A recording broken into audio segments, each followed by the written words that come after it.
If you are like me, you were likely extremely polarized by the announcement of Metal Gear Survive. Turning one of the most established and respected gaming franchises in history into possibly the most worn-out genre of its day certainly didn't sit well with fans, especially after the firing of series creator Hideo Kojima. But it is only fair to give the game an unbiased examination.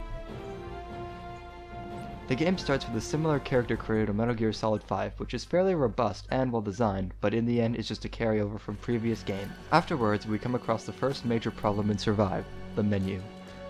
I can understand what they were going for.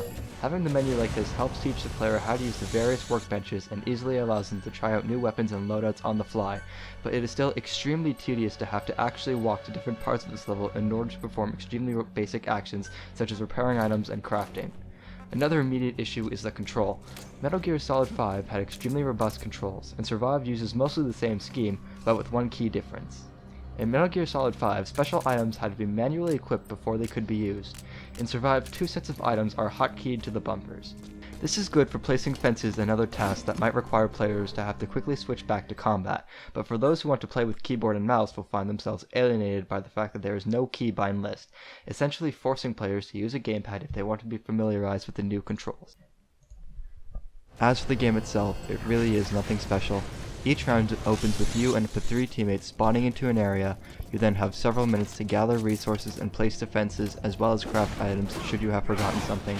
Once the game starts, the disappointment sets in. The enemies are just not fun to fight, given how scarce ammo is and the fact that in-game behavior is nearly uniform. There is not much to do except slash and stab enemies until the round is over. Bonus XP for stealth kills does encourage the player to mix it up a bit, but players who try this will find that they will be quickly overwhelmed. Bonus objectives are also stock, such as retrieving an item or killing a specific enemy. Unlike Left 4 Dead, with its famous Director AI system, there is nothing that makes a game of Metal Gear Survive unique. Mediocre gameplay could be overlooked, but unfortunately the game's basic design and interface push Metal Gear Survive from mediocre to insultingly bad. I've already mentioned the unusual main menu, but there are even more things fundamentally wrong with this game. First off, the game has severe connection issues. Even though I would get a full lobby, it would take several attempts to actually start a game.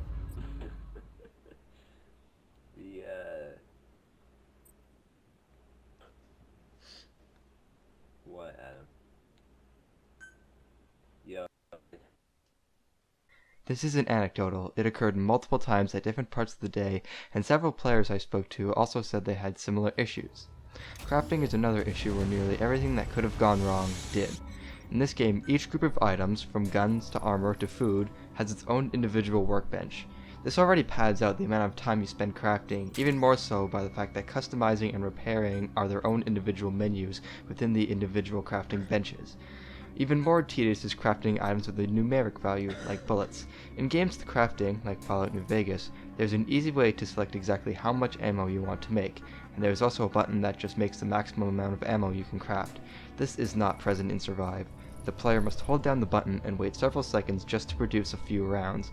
This would be okay during gameplay as a way to encourage marksmanship and create tension, but the fact that this is present in the menu displays how poorly thought out this game is. As for combat, I've already mentioned how boring the enemies are, but boring enemies can still be fun if there are interesting ways to deal with them. The weapons in this game just aren't fun or exciting to use. The guns feel limp, and slashing a conga line of enemies gets boring very quickly. Gathering resources boils down to just holding down the X button, and as long as you have enough fences and patience, nothing really stands in your way.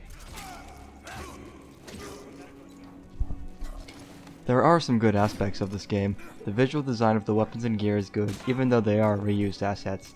And despite the server issues, the game ran well with no glitches or bugs, and the sound design was good.